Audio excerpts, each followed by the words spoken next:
When Stanley came to a set of 2 open doors, he entered the door on his left. This was not the correct way to the meeting room, and Stanley knew it perfectly well. Perhaps he wanted to stop by the employee lounge first, just to admire it. Ah, yes, truly a room worth admiring. But eager to get back to business, Stanley took the first open door on his left. Stanley was so bad at following directions, it's incredible he wasn't fired years ago. Look, Stanley, I think perhaps we've gotten off on the wrong foot here. I'm not your enemy, really, I'm not. I realize that investing your trust in someone else can be difficult, but the fact is that the story has been about nothing but you all this time. There's someone you've been neglecting, Stanley. Someone you've forgotten about. Please, stop trying to make every decision by yourself. Now, I'm not asking for me, I'm asking for her. This is it, Stanley. Your chance to redeem yourself, to put your work aside, to let her back into your life. She's been waiting. That's her, Stanley. You need to be the one to do this, to reach out to her. If you can truly place your faith in another, then pick up the phone. Oh, no, you can't. Did you just unplug the phone? Now, that wasn't supposed to be a choice. How did you do that? You actually chose incorrectly? I didn't even know that was possible. Let me double check. No, it's definitely here, clear as day. Stanley picks up the phone. He's taken to his apartment where he finds his wife, and the two pledge themselves to one another. Music comes in, fade to white, roll credits. Not picking up the phone is actually somehow an incorrect course of action. How is that even possible? None of these decisions were supposed to mean anything. I don't understand. How on earth are you making meaningful choices? What did you... Wait a second. Did I just see... No, that's not possible. I can't believe it. How had I not noticed it sooner? You're not Stanley. You're a real person. I can't believe I was so mistaken. This is why you've been able to make correct and incorrect choices. And to think I've been letting you run around in this game for so long. If you'd made any more wrong choices, you might have negated it entirely. It's as though you completely ignored even the most basic safety protocol for real-world decision-making. Or did you not grasp the severity of the situation? Well, I won't have that kind of risk on my watch. I'm going to stop the game for a moment so we can educate you properly on safe decision-making in the real world. Please observe this helpful instructional video. Choice. It's the best part of being a real person. But if used incorrectly, can also be the most dangerous. For example, in this scenario, a hypothetical real person named Stephen has a choice. He could spend years helping improve the quality of life for citizens of impoverished third world nations. Or he could systematically set fire to every orphan living in a 30-kilometer radius of his house. Which choice would you make? Remember that unlike here, the real world makes sense, and at no time should you make a choice that does not conform to rational logic. If you find yourself speaking with a person who does not make sense, in all likelihood, that person is not real. Allow the person to finish their thought, then provide an excuse why you cannot continue talking.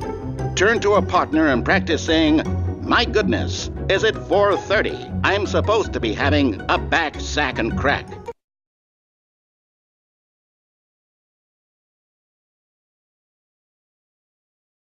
Excellent. Making choices on a regular basis is the best part to a healthy decision-making process. Most medical professionals recommend making at least 8 choices per day. Do you make more than 8? Less? And finally, if you begin to wonder if your choices are actually meaningful and whether you'll ever make a significant contribution to the world, just remember that in the vast infiniteness of space, your thoughts and problems are materially insignificant, and the feeling should subside. At this time, your instructor will guide you in an exercise to test and reinforce the material covered in this video. Welcome back. You may have noticed that this room has begun to deteriorate as a result of narrative contradiction. But not to worry. Now that you're properly informed on good decision-making, we're going to revisit a choice you made just a few minutes ago and see what the correct thing to do would have been. This way, please.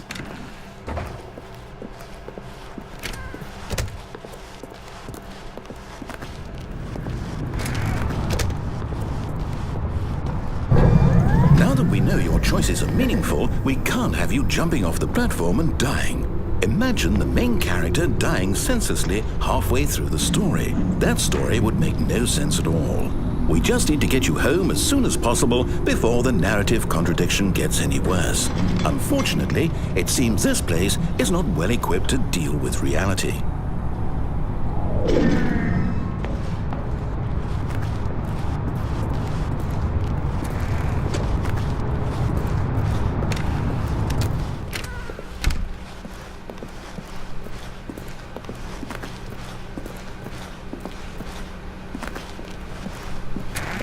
Almost there. You'll take the door on the left, back to the correct ending, the story will have resolution once again, and you'll be home free in the real world.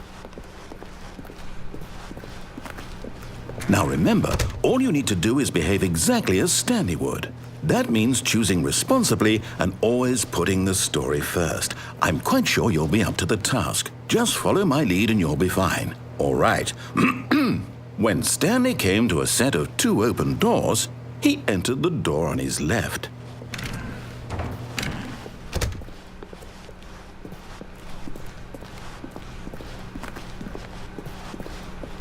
Yet there was not a single person here either. Feeling a wave of disbelief, Stanley decided to go up to his boss's office, hoping he might find an answer there. Coming to a staircase, Stanley walked upstairs to his boss's office.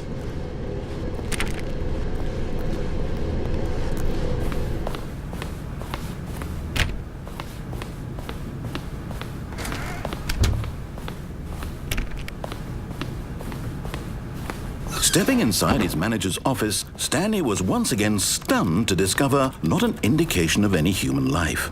Shocked, unraveled, Stanley wondered in disbelief who orchestrated this, until he saw the door with a voice receiver next to it. Surely behind this door lay all the answers to his questions.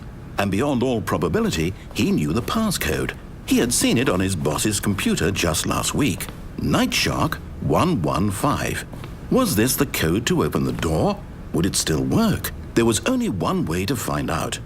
Stanley had been trained never to speak up, but now he would draw from within himself the courage to face the unknown. He drew a sharp breath and then spoke the code.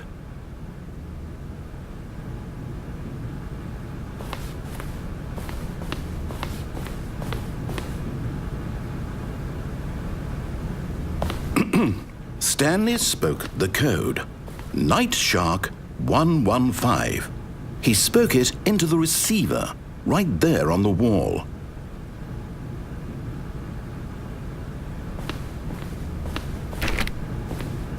I'm sorry, is there a problem?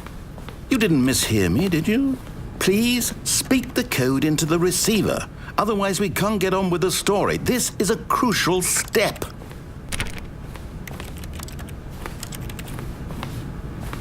Okay, fine, you're not going to do it, but you know what? It's pretty humiliating to bring you this far, only for you to suddenly decide you have better things to do. I asked you for this one single thing, for your respect. The kind of respect Stanley shows for his choices. He knows what it means to take a story seriously. If you didn't want to see what I had to show you, then why did you come here? You had a choice, you know. You could have gone through the door on the right. You could have done whatever the hell you wanted over there. Why did you come this way? Speak. Say something to me. Explain yourself, you coward. Behave exactly as Stanley would. That means choosing responsibly and always putting the story first. I'm quite sure you'll be up to the task. Just follow my lead and you'll be fine. All right. When Stanley came to a set of 2 open doors, he entered the door on his left. No! Why did you do that? Quickly, hurry back in the other direction. Perhaps we're not too late.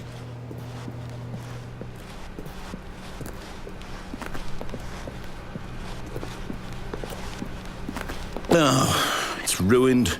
I can't believe, after everything we talked about, that my story, you've destroyed my work. Why? For what? What did you get out of that? What did you think was so special about seeing the game undone, left here like so much garbage? It's worthless now. And what am I supposed to do? Even if there were a way to continue, would it be worth it? To know that my story is now incorrect? How can I go back to that? I can't erase that knowledge. I'll have to live with it forever, reliving its impossibility forever. I couldn't live that way.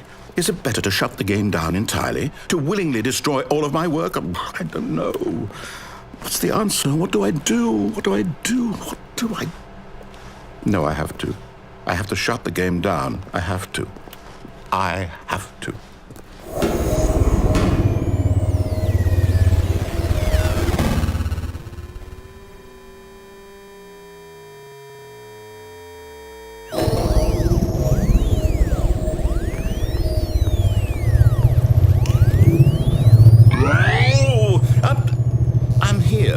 I'm still here in this pile of rubbish, with you, who thought you were so clever. Now look where we are. My entire game is destroyed. It was the only thing in the world that was mine, and you've run it into the ground. What, did you think that would be funny? You just had to see? Didn't I impress upon you how important it was to be like Stanley? He actually knows how to do what I tell him to. He understands that if I say to do something, there's a damn good reason for it.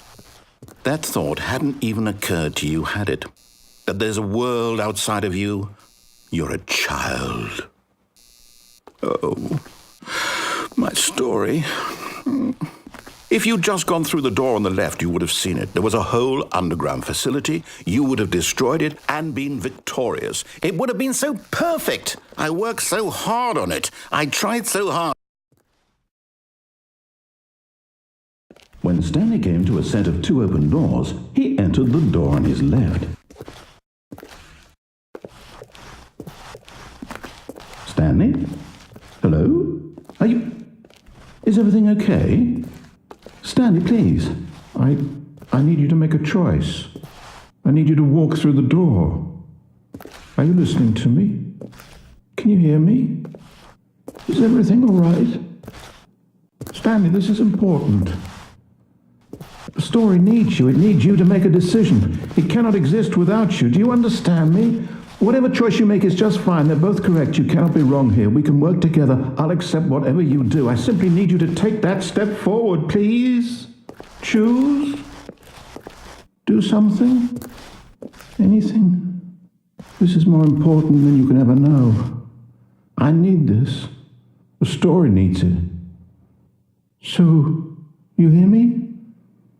Are you there? Are you listening to this? Stanley, are you there? Okay. It's okay, I can wait. You need time to decide. Time to make sure your choice is correct. That is the best choice. That's all right. I'll wait for you to decide what's the right thing to do. Take as much time as you need.